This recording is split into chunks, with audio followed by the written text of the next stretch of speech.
Imana irongera irambwira ngo covid iraje yibagirane ngo ariko haje ibindi byorezo. Imana yamwanga ibyo byorezo bije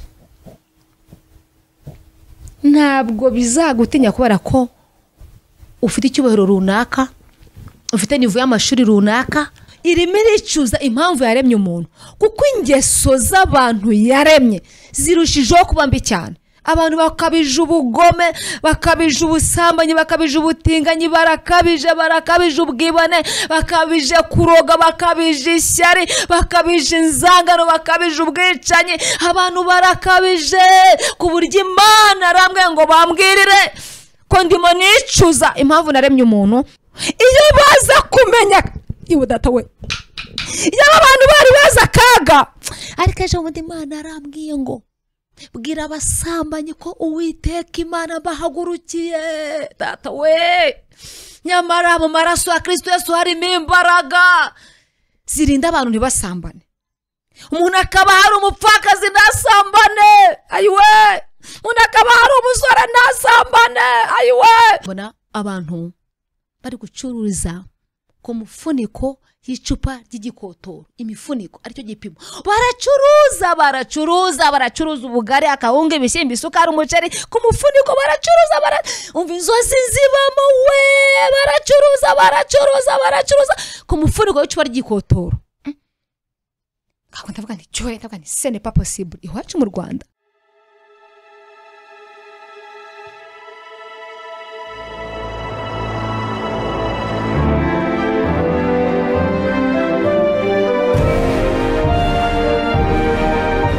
Umukora ahamagara, uwumva ijwi rye wese niyitabe. Tunezerwe, twishime, tuyihimbaze, kuko ubukwe bw'umwana w'intama busohoye, umugeni we akaba yiteguye.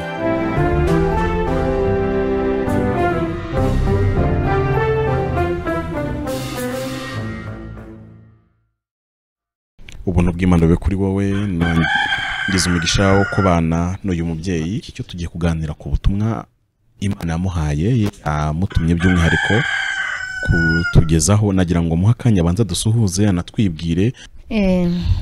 Abanza gusuhuza abantu bose bakuri iki kiganiro, kandi Imana ibaha umugisha. Nitwa Fayina Mukagakara, ndi umukristo usengera mu itorero rya ADPR, ndi umumama, mfite abana 5. Imana ishimwe. Amen. Komeje rero kubwira abantu ubutumwa nk'uko nabuhawe n'Imana. Mu by'ukuri umuhamagaro ni ikintu kigoye cyane. Uba ubikora waba ubishaka, waba utabishaka, waba ubyumva, waba utabyumva, ariko hariho imbaraga z'umwuka yaba mu mahoro no mu ntambara zisunika umuntu kugira ngo abwirize ubutumwa. Ejo bundi hari tariki 26 z'ukwezi kwa 3 2024. Ubwo ni mu byumweru bishize. Hari saa 11 maze gusenga, kuko ngira rive ya saa 9 gusenga. No maze gusenga ndaryama, Imana ivugana nanjye. Imana irambwira ngo nguhagurukije nko mu gihe cya Nowa. Naratangaye cyane. Mu by'ukuri kuva Imana impamagara nkuko nabivuze mu buhamya, yanyise mubwiriza butumwa. Natangiye mbwiriza ubutumwa, Imana nkumva ijwi rirambwiye ngo ijambo ryo muri Bibiliya naribwiriza mu banyeshuri cyangwa se mu iterano runaka, nkumva abantu bafashijwe. Mbese natangiye kuvuga ubutumwa ndi muto, Imana igenda indera. Ariko noneho ejo bundi irambwira ngo nguhagurukije. Ntibaza eske nkundi ntiyampagurukije kera, ntiyampamagaye kera. Mbese ariko irambwira ngo nguhagurukije nko mu gihe cya Nowa. Imana ishima. Imana irambwira ngo ubutumwa turiho tuvuga muri iyi minsi ngo ni ugukaraba. Turimo turakaraba kugira ngo tutazabazwa amaraso y'abantu. Imana imbwira iri jambo rimwe Itangiriro. Umva mwadufasha mufite Bible aho ngaho. Yego, Itangiriro. Itangiriro ibice 5 umurongo plutôt ibice 6. Tabo cy'Itangiriro ibice 6 umurongo waho wa 5 kugeza ku murongo wa 8. Dusome mu izina rya Kristo Yesu. Kandi Uwiteka abona yuko ingeso z'abantu zari mbi cyane mu isi, kandi ko kwibwira kose imitima yabo itekereza ariko gusa iteka ryose. Uwiteka yicuza yuko aremye abantu mu isi, bimutera agahinda mu mutima.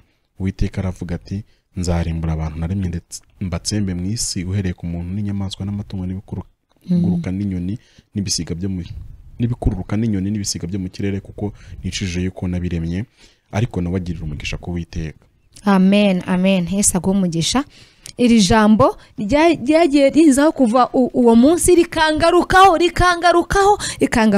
Mu by'ukuri Imana ejo bundi yarambwiye ngo irime ricuza impamvu yaremye umuntu kuko ingeso z'abantu yaremye zirushijeho kuba mbi cyane.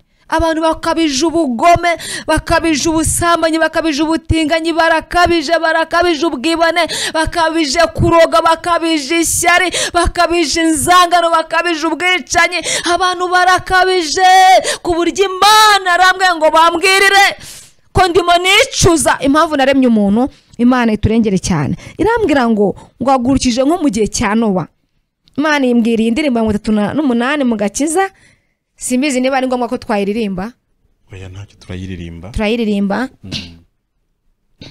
Mu by'ukuri Nowa Imana we yegeraga Imana muri kiriya gihe, kandi umuntu wese wegera Imana amenya ibanga, kuko ibanga ry'Imana rimenywa n'abasenga.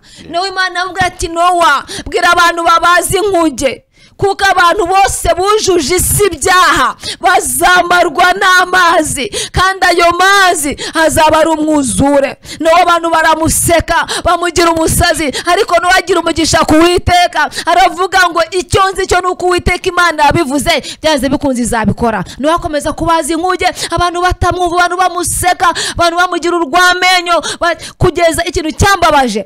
Hari igitero kivuga ngo nuko abantu baraseka cyane, bakomanga ku rugi bavuga bati Nowa sohoka, iyi mvura irahita witubeshya nguri. Kugeza ubwo ibimenyetso Nowa yahanuye byatangiye gusohora bakimwita umubeshyi. Imana idufashe cyane. Imana irambwira ngo magurukije nko mu gihe cya Nowa. Reka turimbe iyi ndirimbo kugira ngo tuyumve abantu bose bateze amatwi iki kiganiro. Nowa kuki wubaka iyo nkuge, urakora iby'umupfapfa rwose, dore utuye imusozi kandi nta mazi ahari, ibyo ukora biratuyobeye.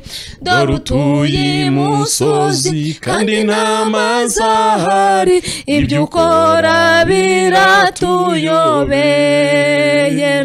Uwiteka niwe wabivuze yuko abagizi ba nabi bose abujuje isi ibyaha bazamarwa n'amazi, ayo mazi azaba ari umwuzure.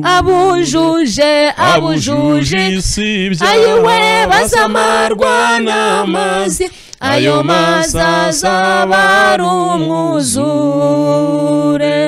Bagira inama yo kubazanya, none Nowa yabavuga ukuri bati habe na gato ntidukwiye kwemera, twikomeze mu byo kwinezeza. Bati habe na gato ntidukwiye kwemera, twikomeze mu byo kwinezeza. Igihe nacyo gihita vuba, Nowa yubakana umwete rwose, bose bamurebaga niko bamusekaga bati noneho Nowa yasaze. Bose bamurebaga niko bamusekaga bati noneho Nowa yasaze. Nowa yumvira Imana ihoraho, yinjira muri ya nkuge vuba, yinjirana n'abandi bagiriwe imbabazi, ubwo Imana ibakingira urugi. yinjirana n'abandi bagiriwe imbabazi ubwo Imana ibakingira urugi nuko abantu baraseka cyane bakomanga ku rugi bavuga bati Nowa sohoka iyi mvura irahita witubeshya ngo uri mu rugendo bati Nowa sohoka iyi mvura irahita witubeshya ngo uri mu rugendo ijuru risa n'iritobotse ubwo hagwa imvura iteye ubwoba bati turarimbutse nk'uko Nowa yavuze dore urupfu ruratuzenguruka hayiwe bati turarimbutse hayiwe nk'uko Nowa yavuze dore urupfu ruratuzengurutse umva uko Imana yabashubije Nowa yajyaga bigisha rwose mubigira ibikino mwanga kumvira intumwa niryo teka muciriwe mubigira ibikino mwanga kumvira intumwa niryo teka muciriwe none nuko amazi aterura ya nkuge ireremba kuri wa mwuzu abicaye haleluya bafite mw'amahoro kugeza ubwo bazasohoka ngo abicaye mu nkuge bafite mw'amahoro kugeza ubwo bazasohokamo none natwe dufitiye bene data n'agakiza twahawe na Yesu niba ushaka amahoro ngwino wihitiremo agakiza ureke yo niba ushaka amahoro ngwino wihitiremo agakiza ureke kurimbuka Nowa yahamagawe n'Imana Imana amubwira ati Nowa bwira abantu bibariza inkuge bazugamamo bazihishamo kubera ko abantu bujuje isi ibyaha bose bazamarwa n'amazi kandi ayo mazi azaba ari umwuzure abantu baramuseka batese urugero nk'ubu ngubu ubu ko turi hano Kicukiro n'urugero ubwo Nyabarongo izava hirya ngiyo ku Ruyenzi na hehe ubundi ayo mazi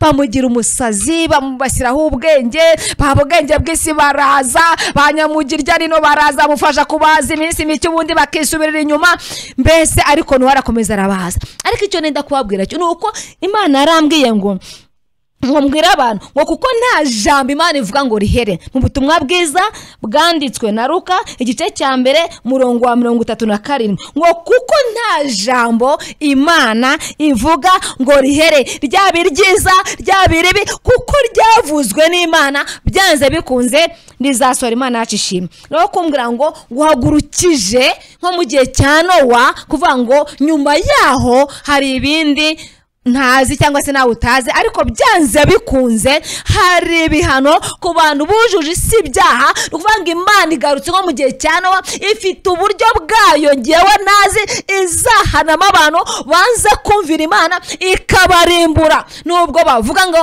abahanuzi mbese abantu barabirambiwe turabimenyereye ariko Imana yo mu ijuru yambwiye ngo mbabwire ngo kuko nta jambo Imana ivuga ngo rihere Imana ishimwe cyane Imana irambwira ngo abantu bari bavugiriza ubutumwa muri iyi minsi turimo turakaraba umuhanuzi Ezekiel ibice 3 mu gitabo cya Ezekiel ibice 3 umurongo wa 16 basha kudusomera cyangwa Ezekiel igice cya 3 umurongo wa 16 yego aravuga ngo nuko iminsi 7 ishize ijambo ry'Uwiteka rinzaho riti mwana w'umuntu nakugize umurinzi w'inzu ya Isiraheli nuko wumva ijambo ryo mu kanwa kanjye ubumvisha ibyo mubaburira nimbwira umunyabyaha ntigupfa kuzapfa nawe ntumuburire cyangwa ngo uvugane n'umunyabyaha umwihanangiriza kuva mu nzira y'imbi ngo ukize ubugingo bwe uwo munyabyaha azapfira mu byaha bye ariko ni wowe nzabaza ubugingo bwe ariko nuburira umunyabyaha ntave mu byaha bye cyangwa mu nzira y'imbi azapfira mu byaha bye ariko wowe uzabukijije ubugingo bwawe. Amen. Sifa kwa Mungu. Imana iri jambo yakunda kurimbwira ngikizwa gihamagarwa. Ejo bundi irambwira nyine kuri izi tariki 23 z'ukwezi kwa gatatu irambwira ngo imiri jambo ryo muri Ezekiel ngo nimbwira umunyabyango gupfa kuzapfa Pamfi kuza kubwiriza ubutumwa kuri Bewura uwashyingiwe nukwikuraho urubanza nukugira ngo ejo Imana izavuga ati fayina naraguhamagaye kuvukira umukobwa gusuka amavuta yo kubwiriza ubutumwa mu by'ukuri umuntu yakubaza ati ese ubundi kintu umuntu ajya kubwiriza muri iki gihe ni igiki abantu batavuze ahubwo umuntu abavuga ati basi reka ngende nyine mvuge ariko umuntu aba yumva nta bidasanzwe ariko kubera ko umuntu afite ubwoba nirijamani bikubwira ati nimbwira umunyabyaha gupfa kuzapfa ntugende ngo muburire azapfira mu byaha bye ariko nawe nzakwaza ubugingo bwe. Rero kuvuga ubutumwa muri iyi minsi ni ukuri turimo turakaraba ariko iyaba abantu bakamenya akaga kabari imbere. Mukristo avuye mu mudugudu witwa Rimbukiro. Amen. Aragenda ashyika ku irembo arakomanga baramukingura maze kumukingurira Rukundo aramubaza ati mbese kucyuje wenyine? Amen. Ati Mukristo kucyuje wenyine? Yamaje ngo mbese undi urumurava aho urumurajya ati mvuye mu mudugudu wa Rimbukiro ndimo ndajya mu rurembo Siyoni.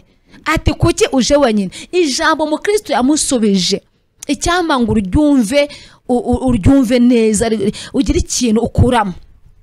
Yaramubwiye ngo impamvu uje jyenyine nuko mu baturanyi banje nta numwe wamenye ko ari mu kaga kuko jye nabimenye.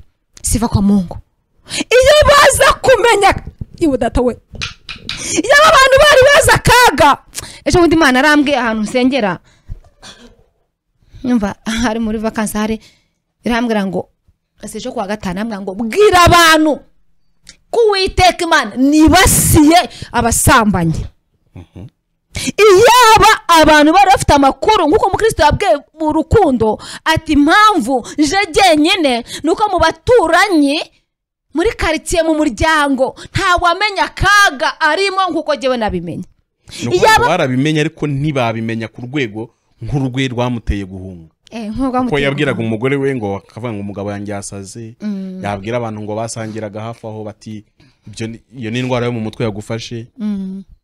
Bumvaga batabyumva ari abantu bumva ariko byahoze. Ariko ejo bundi Imana arambwiye ngo bwira abasambanyi ko Uwiteka Imana bahagurukiye.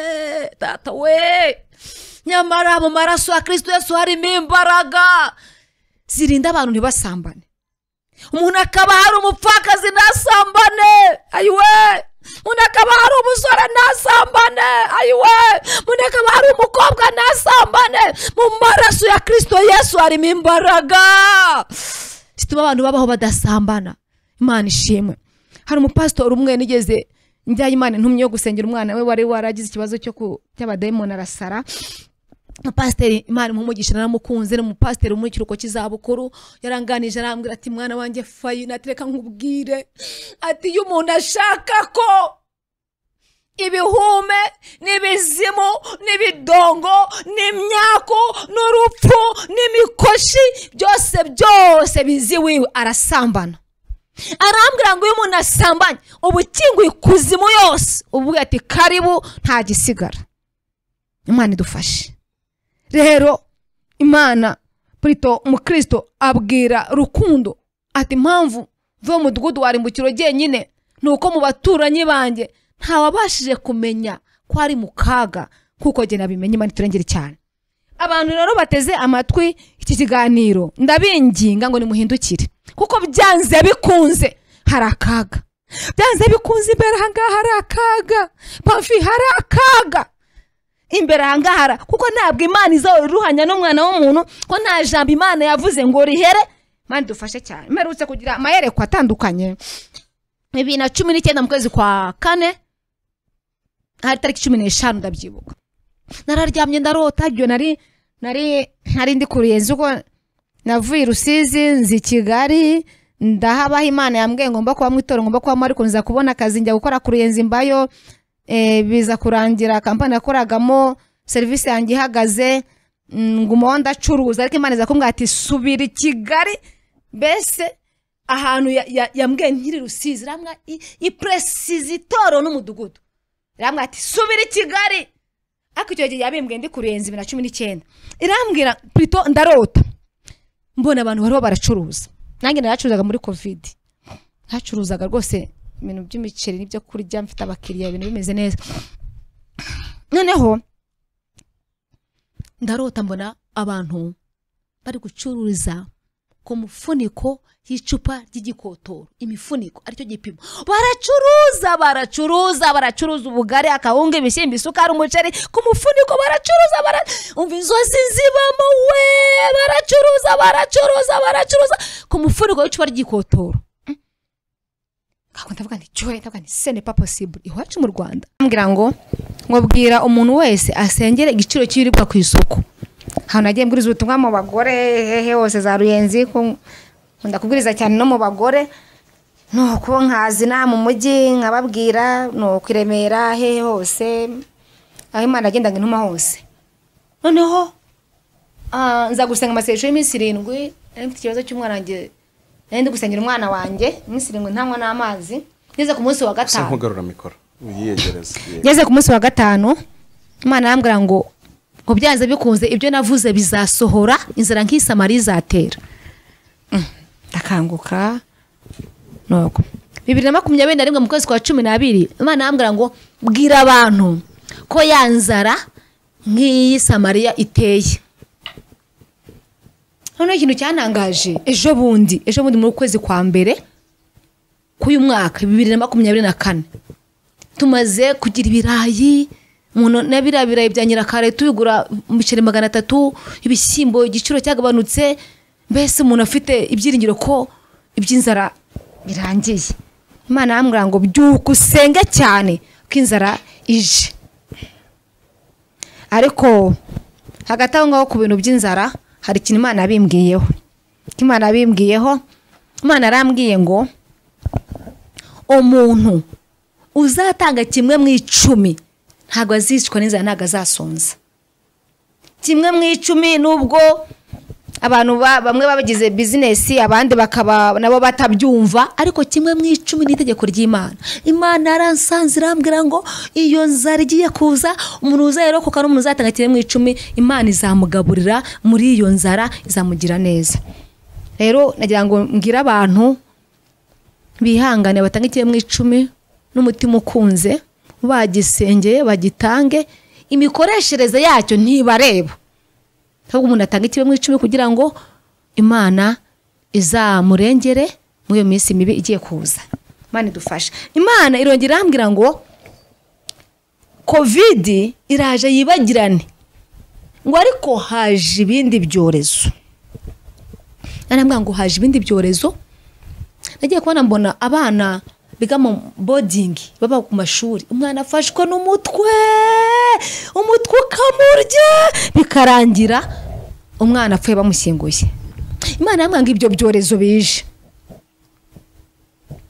ntabwo bizagutinya kubera ko ufite icyubahiro runaka ufite nivo y'amashuri runaka uba muri etage se ufite akazi k'icyubahiro runaka cyangwa se ufite taye imeze gutya uri muri nise uri muremure uri inzobe. Imana yarambwiye ngo umuntu uzarokoka ibyo byorezo ngo umuntu wasenze wenyine sifa kwa Mungu. Uvuga ngo rero bene data dukwiye kongera ibyo gusenga Imana muri iyi minsi kuko iyi minsi ni mibi ni iminsi dukwiye guhunga uyu muji wenda gutera. Rero numva nasoreza aho ngaho ariko Imana arambwiye ngo mbwira abantu ko umuntu ukunda Imana ari bumenywa nayo. murakoze, Imana ibahe umugisha. urakoze cyane. Hari ibibazo numva wenda nabazaho bike. Ndahera kuri cy'ibyo byorezo.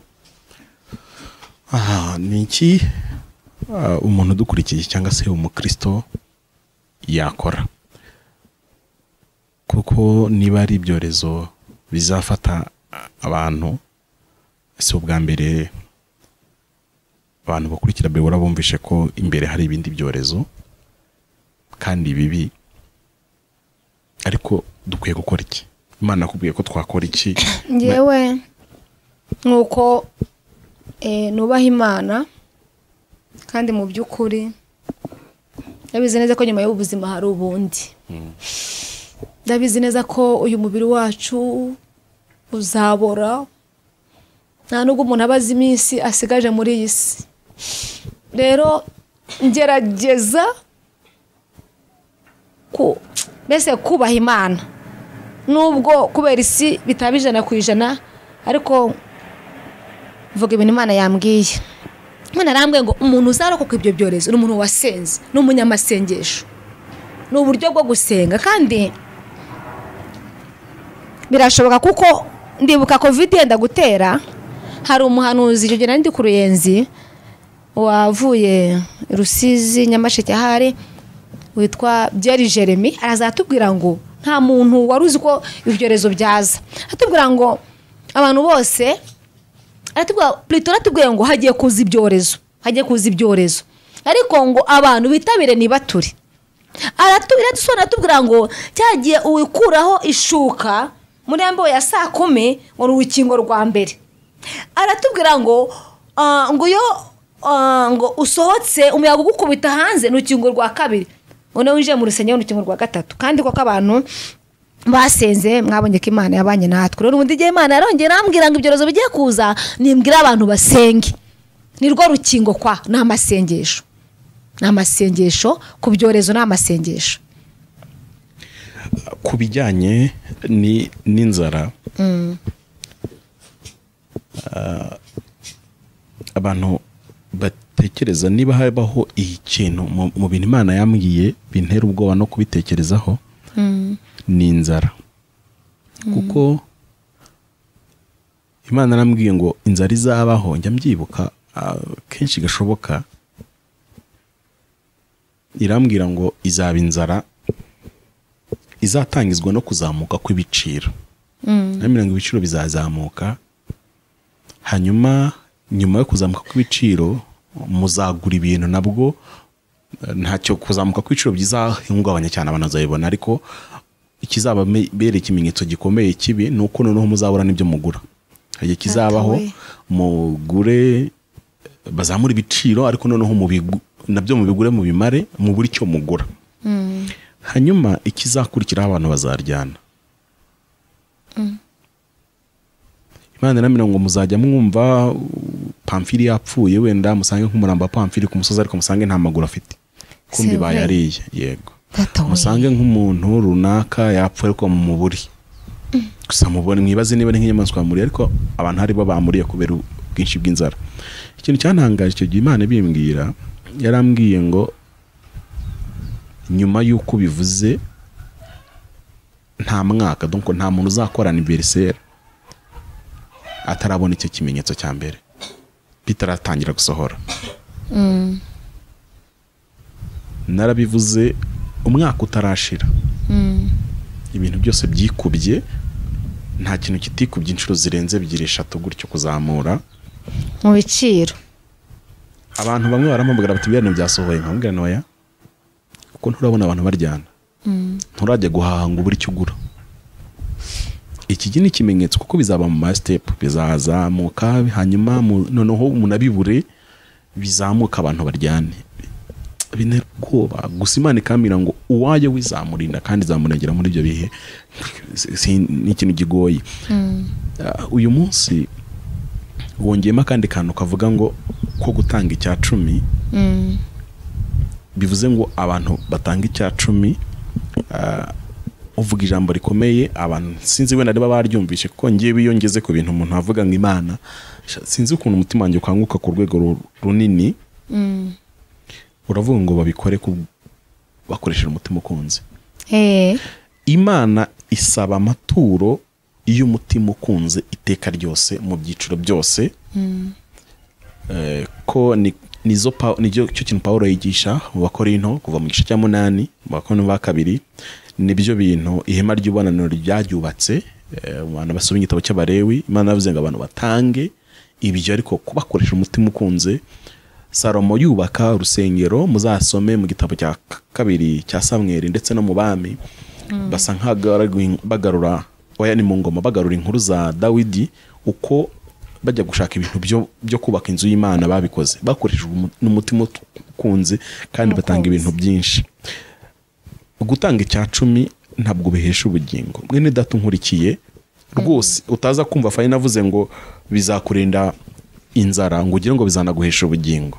Ubugingo buberwa muri Kristo Yesu, ntabwo butuweheshwa n'imirimo myiza twakoze, ariko hari imirimo dusabwa gukora kubw'agakiza. Nanone icyo nanone kigora abantu kucyumva, ariko si cyo nshaka gusobanura muri kino kiganiro. Nuko ngiwe nagira ngo mbaze,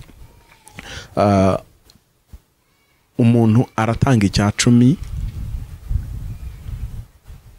naho yaba adakijijwe bizamurinda inzara, cyangwa ni umukristo? Kuko kuba umukristo no kumunyedini byo wenda tubitandukanye. Abantu dukurikira bakunda kumva ko tubitandukanye. Umupagani, umuntu uvuye gusambanira amafaranga, kuko hari abantu gusambana hano mu Rwanda byabaye umwe mu mirimo ihari kandi ikomeye ikijije abantu, kuko ntibagitinya kubizana mu itangazamakuru.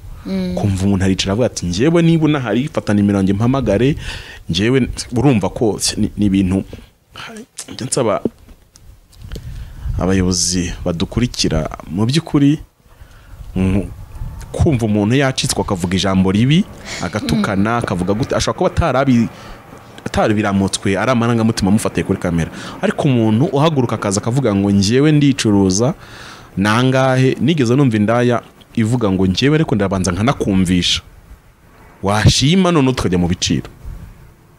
Urumva urwego ibyo bintu maze kugeraho. Aba bantu nimubakurikirane, namwe mugane wa munyarwanda tubacishamo ijisho. Abayobozi ko gusambana, ikintu cya mbere itegeko ry'u Rwanda ryabanje gukora ryabikuye mu cyaha. Gusambana ntabwo ari icyaha mu Rwanda.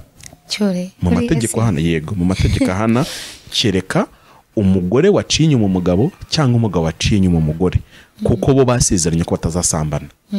Ariko ni ukuvuga ngo nk'ubu Pamfila ari umuntu w'umusore uri aho ngaho mu myaka yanjye, upfa kuba arengeje imyaka 18, nta cyaha kirimo. Sinzira abantu bumva uburemere bw'icyo kintu. Mu mategeko y'u Rwanda gusambana ntibikiri icyaha, kereka ku bantu bashyingiranywe cyangwa ubikoreye umuminere utaragize imyaka 18, cyangwa se ukabikora umuntu ku ngufu. Ariko niba twumvikanye nta kibazo, nta cyaha twakoze mu mategeko. Ari nayo mpamvu biri kuza mu bitangazamakuru, ukumva umuntu aje ati njyewe ni indaya ntacyo bintwaye, wowe nazi, ukabona barabicicitse barabyihoreye. Nshaka kubwira abanyarwanda akakanona ko mujye mugatekerezaho uko amategeko Imana igeze yambwira, nabyanditse mu gitabo, irambwira ngo mu bintu mu karengane k'itorero kazakorwa hazatorwa n'amategeko arwanya ubwere bw'Imana mu bantu. Ibi bintu mujye mwicara, bayobozi bari mu nteko ishinga amategeko, mujye munisha n'ibyo bintu byo mubitekereza. Muri abanyarwanda abenshi muri mwe mwicaye mu nteko ishinga amategeko kuko Imana bibabwiye ngo muzahicara. Nimujya gutora nk'itegeko ukabona yarwanya itegeko ry'Imana, ukwiye kuzamura akaboko kavuga ariko muri tora, ariko ngiye simbyemeye. Nibuza ko kantu Imana izajya ibona cya kiganza cyawe cyamana kivuga atari ko aka kantu, kuko igihe kimwe Moridekayi yabwiye Esther aramera ngo ahari cyatumye Imana kwimika kugira umwamikazi, ko ari kugira ngo ugire umumaro gihe gisaye. Rero umuvandimwe ushaka kuba igitifu, Imana iguhaye ubwo bugitifu kugira ngo iyo ibyubahirwemo.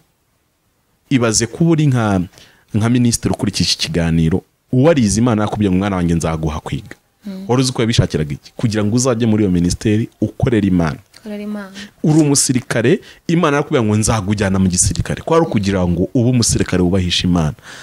Bantu mwikina, Imana igeze yambwira ngo njye mpora nyishyuriza abantu bavuganye nayo, cyane cyane abantu yabwiye ngo muziga. Ntabwo mwari kwiga kuko kugira ngo mwige gusa, ko ari ukwiyoka ngo muzakorera Imana. Rero ahantu hose uri, niba warize, niba uri ahantu Imana yarahavuzeho, umenye ngo ufite ideni rikomeye ry'Imana ugomba kwishyura, uhari nk'intumwa y'Imana. Fayina, ndi kwibaza rero, umunyabyaha nabo wumvishe inkuru ashobora guhita amera nka ba banyagiputa bahururanye n'Abisiraheli bakajyana kikagenda ari kivunge, nawe natanga icya 10 bizamuha silence cyangwa birareba nyine abakwiriye gutanga icya 10 ku cya 10 ni gihabwa Uwiteka. Natangiye message yanjye cyangwa se ubutumwa bwanjye bwari kubwira abantu ngo bahunge, bahungire, mbese binjire mu nkuge kwa, binjire mu gakiza. Abantu nibamenye ko gusambana harimo akaga, menye ko kuroga guterekera akaga kaje kabasanga, kuroga ibyo bintu byose, gusinda n'ibindi byose babanze baze muri Kristo. None bamara kuza muri Kristo bazabone gutanga kimwe mu 10, ariko noneho nk'umukristo ubyumvise urabyumva, warabyumva cyane. Yego, umukristo uri mu nzu y'Imana hari wataga cya 10 agononwa yumva atari ngombwa, ariko Imana arambwiye ngo iyo nzara ikomeye ije, umuntu utanga kimwe mu 10 ntazasoza, ntazicwa n'inzara. Kandi Imana ubu yatugiriye neza n'iterambere, mu mope zaraje niba mpuye na 5000 mu nzira, niba sika mu rugo nsange umwana mbwa ati mama uziko urukweto rwacitse, cyangwa uzi ko isabune yashize kandi ngeneye kumeza ibintu nk'ibyo, ariko uhita ukanda akanyenyeri ugataboreza 500 ukabanza ngo Uwiteka Mana ni kimwe mu 10 nanze mu 5,000 wamaye, ugihumugisha ukagisengera.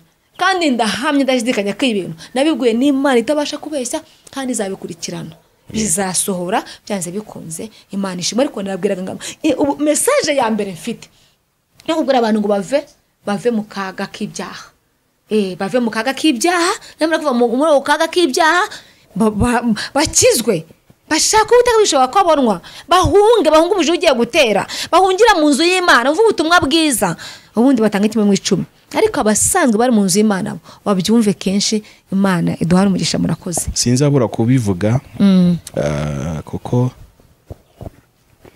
kimwe mu bintu abanyarwanda batigishijwe, reka mvuge gutyo, mu madini bigishwe ko Imana ivuze bingana no kwikoze, ariko ntibigishwa ko itarebera kuri kalendari nk'iyacu. Yeremiya yahagurutse avuga ngo nibatihana Yerusalemu irarimbuka. Yamaze imyaka 25 akivuga ibyo bintu, Yerusalemu itararimbuka. Abantu uyu munsi bumvisha ubutumwa bw'Imana ibabwira umujinya w'Imana, abanyabyaha Imana izabahana, baba bari mu Rwanda. Ariko Nowa nawe yabaje inkugi imyaka 120. Rero yababa bamwitaga umusazi n'umubeshyi. Mubandi mudukurikiye witekereza ko ubutumwa atari ubwa mbere ubwumvishe ngo niko byahoze. Ntabwo Imana nta kibazo kigifite. Ntabwo bivuze ngo tube turi mu kwa 4 bizasohora mu kwa 5, ushaka bizasohora nyuma imyaka 10, ariko byo bizaba kuba bivuzwe n'Imana bizaba. Ahubwo icyo kwibaza, bizagusanga uhagaze gute? Bizagusanga uri mu burinzi bw'Imana cyangwa uri mu bantu bazasorwaho n'umushinya w'Imana? Bantu mwavuganye n'Imana bigatinda, byaba byiza cyangwa ibibi, ntimutekereze ko byaheze. Oya, nta jambo Imana ivuga ngo rihere, ryaba ryiza cyangwa iribi. Rero kuba Imana agivuga imvura izagwa, mushaka imitaka, inzara izaza, mukabona umwaka urashize ntije, ntabwo bivuze ko inzara itazaza. Ahubwo ukwiriye kuguma mu bwihisho.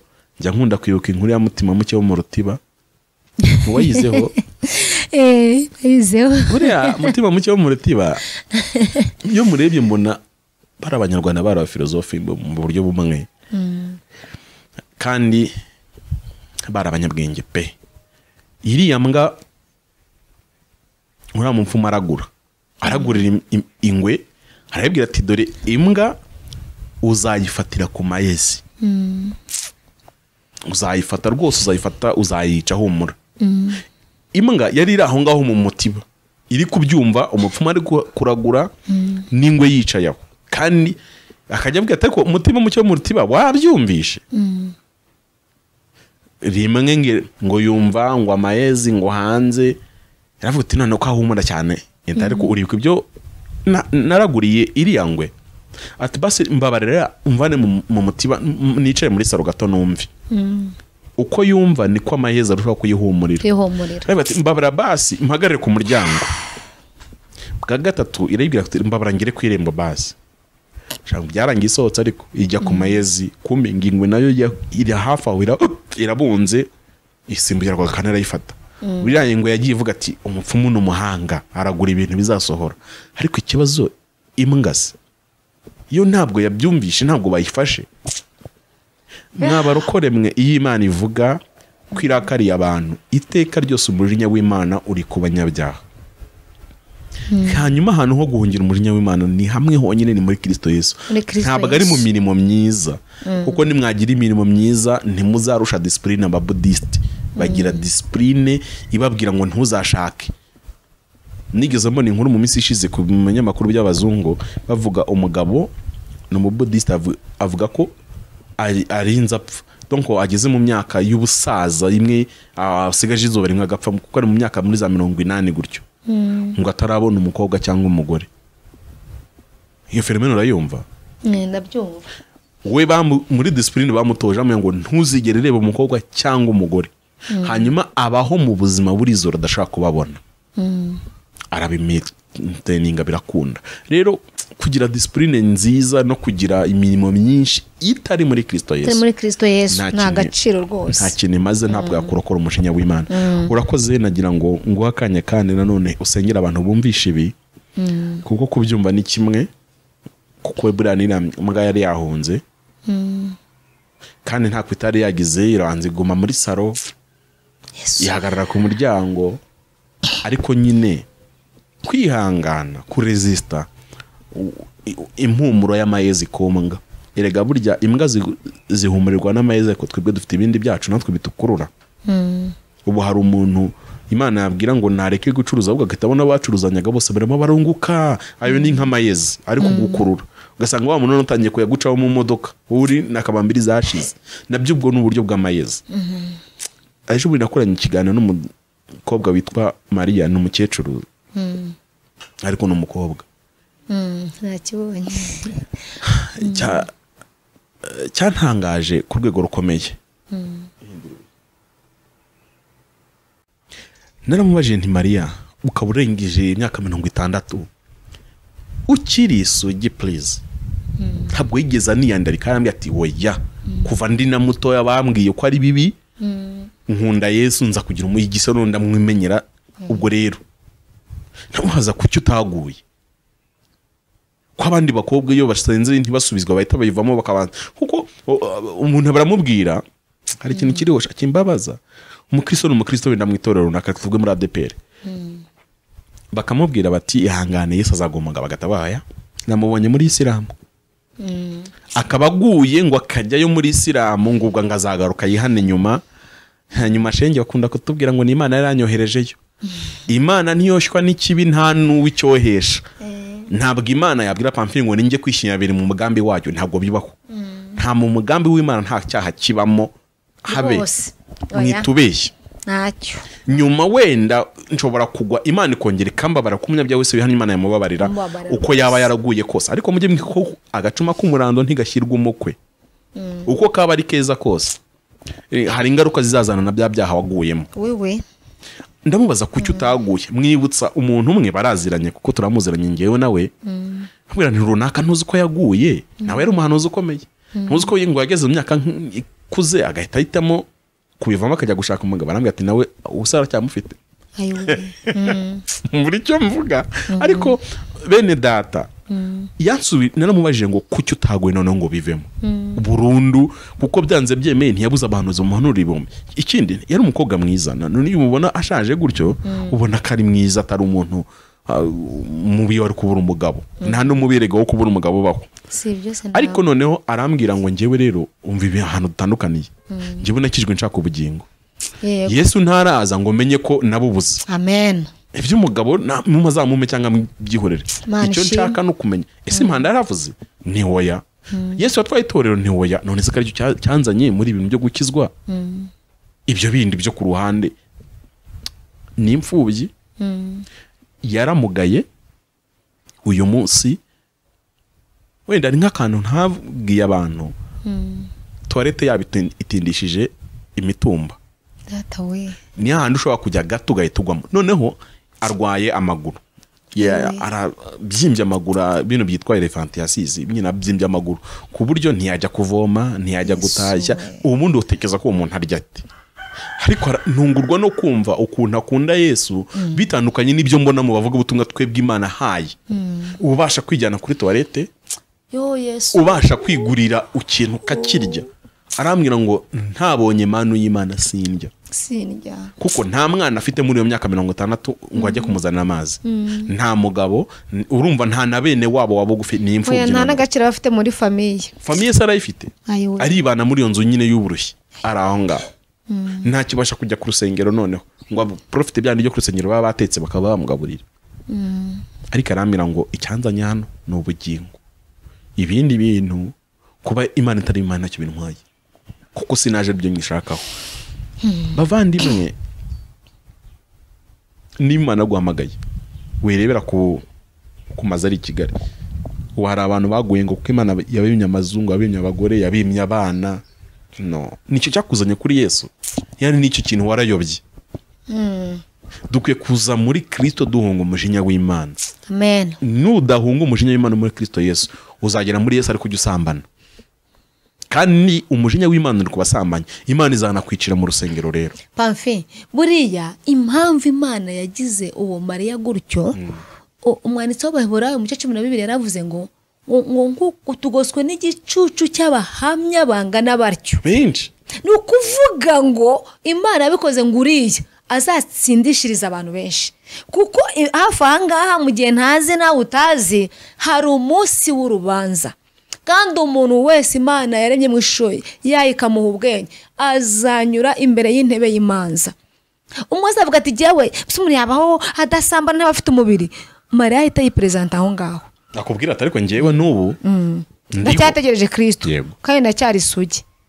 Rero nta rwitwazo abantu bazagira imbere y'Imana, nta rwitwazo. Ibyaha byose byanesheje abantu mu isi, hari ababinesheje.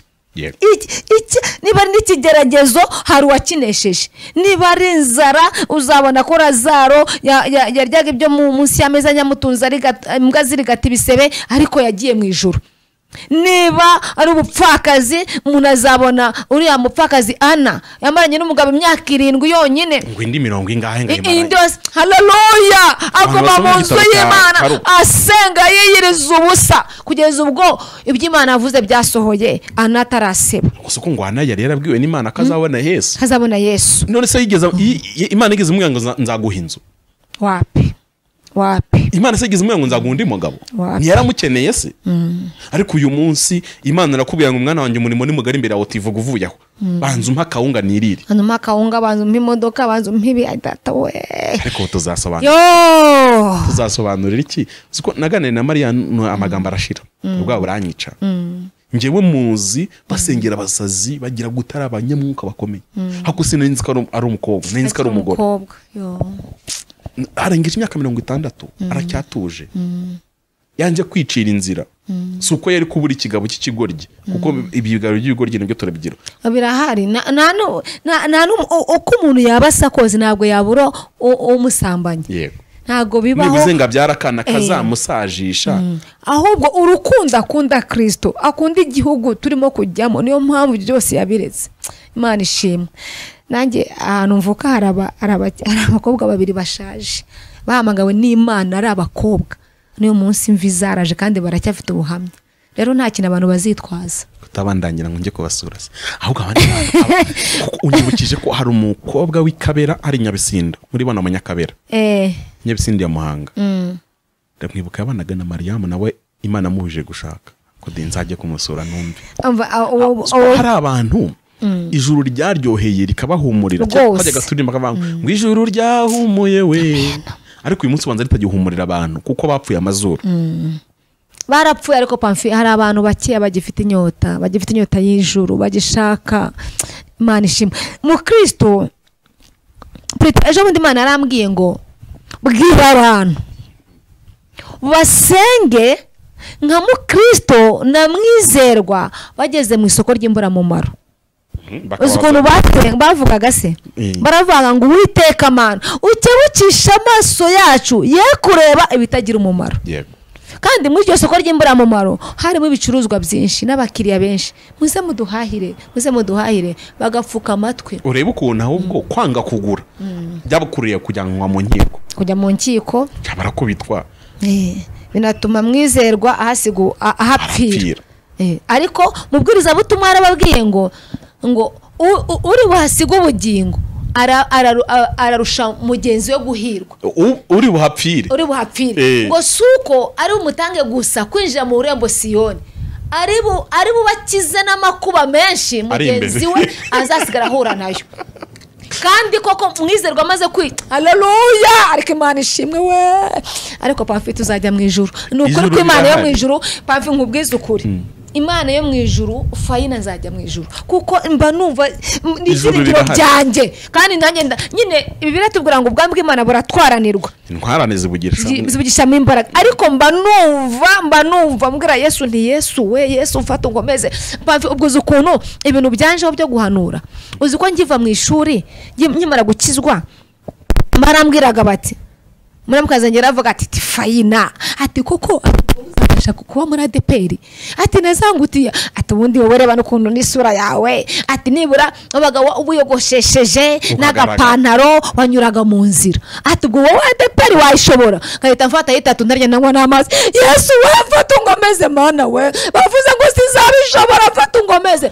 None ndi muri mfata ngomeze nibwo nabonye yerekwa mbona umuntu wambaye imyenda nk'umugabo mwiza muremure nabonaga yambaye ishati n'ipantaro bya kaki azana mikrofone asira ku munwa.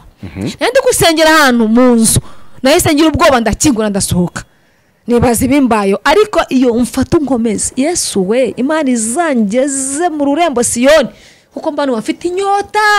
Kandi nanjye muri ubuzima narababaye ariko ndashaka ko Yesu azampanagura amarira. Nukuri ndashaka kwibutsa abantu ijuru rirahari ntabwo ari blague. Dufite abatangabuhamya muri Bibiliya ko byabayeho. Ikintu cyantangaje muri Bibiliya inshuro zo kuza kwa Yesu gucungura abantu zirabarwa. Ntabwo nasomye neza ngo nibuke umubare n'izingahe ariko Bibiliya zibara. Ariko ikintu gitangaje kugaruka kwe kuvugwa inshuro nyinshi kuruta kuza kwe kwa mbere. Niba yaravuzwe inshuro nkeya kandi akaba yaraje noneho abavuze kuzagaruka bwa kabiri je gutwara itora nibo benshi murumva ari byo izabona nakuza. Yaravuze ngo kwa data hari amazu menshi iyo abadahari mba mbibabwiye ntabwo amazu yo mu ijuru tuzabamo yubakwa n'ibyo dukora hano mu isi. Ayo yo Yesu agiye kwadutegura muri Yohana yarabivuze aravuga ngo already amazu yo yarahari.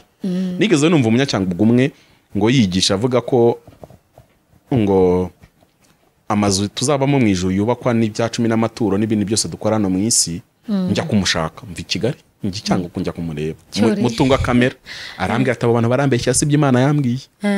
Kuko urumva byahitaga bikontradize byose yavuze ko Yesu aravuze ngo kwa data amazu yo yarahari. Iyo abadahari mba mbibabwiye iby'imirimo dukora hano mu isi tuzabigororerwa ariko ntabwo ari byo bizaduhesha kujya mu ijuru. Ibi rero ndashaka kwibutsa abantu Yesu atubwira ko ijuru ryo rirahari. Ni naho yagiye kandi mwanditse umwe yaranditse aravuga ngo Yesu yararaye akatazongera kunywa ku mbuto z'umuzabibu ataricarana n'umugezi. Ni ukuvuga ngo niba habaho ikintu gihangayikishije Yesu niba habaho ikintu kimuraje ishinga ku manywa na ninjoro gituma atarya atanywa ariko ibaze nk'uko kuba ngo ntuzongera kunywa amazi ubwabyo byakwica. Si uko Yesu atarazi uburyohe bwabyo ariko aravuga ngo sinzongera kubinywa umugeni atarazi. Umugeni wa Kristo dukurikiye Yesu ari busy uko ubona ugorwa na byinshi nawe ntatuje ntaryama kugira ngo azakwarure muri iyi si irimo ibintu bimeze gutya. Niba waraguye udukurikiye uyu ni umwanya mwiza wo kongera kugaruka. Yesu aracyateza amaboko kugira ngo akwakire nta cyaha na kimwe atakubabarira. Hari ibintu tujya tubwira ibyaha cy'ubutinganyi na abomination ni kizira ariko Yesu arabibabarira. Ndabaha urugero Paulo yandikira abakore n'igice cya 6 rwa 2 ababibutsa ati muri mwe ntimuzi ko mwarimo mwarabatinganye imbere mutarizera nose Yesu ntiyabababariye Yabababariye. ariko niba kubabarira ntago gutuma usubira mu butinganyi. Yesu yaguha imbaraga zigukura mu butinganyi bigakunda. Yesu yaguha imbaraga zigukora ku nzoga kuko Bibiliya avuga ngo Yesu niwe soko y'amazi amara inyota. Inyota amara ni inyota y'ibyaha, ntago ari inyota y'ubukene. Mana ishimwe. Niba udukurikiye aka kanya kaba umwanya wawe mwiza wo kubwira Yesu ukamubwira ngo Pamfili ntandeba na Fayina ntibandeba, njyewe barebye kuri video, ariko wowe Yesu urandeba, turi kumwe, wanyakira, wanduhura kuko nawe urarushye. Iyo tuvuga ibintu ntabwo tuba dutera abantu ubwoba. Hari igihe umuntu avuga ngo bari kumva abahanuzi ngo nabatera ubwoba. Hari abantu nyambana muri komanteri ndetse n'andi ma YouTube hano hanze yirirwa dutukavuga ngo ribu ujye dukurikirana, ntabwo dufite ubwoba, ngenda tuye ribu za ahantu ntuwenda bizi, ndabizi neza, duturanye hepfo nawe n'umuyobozi. Ubwo urumva rero ntabwo mfite ubwoba bwo gukora mu mwobo. Ibi tuvuga ni ibintu Imana yavuze, kandi abuzuje ibyaha bamazwe n'amazi ku gihe cya Nowa. Ariko Imana iravuga ngo ntabwo izongera kurimbuza abantu umwuzure w'amazi, ahubwo bazashya. Vayi dusengera.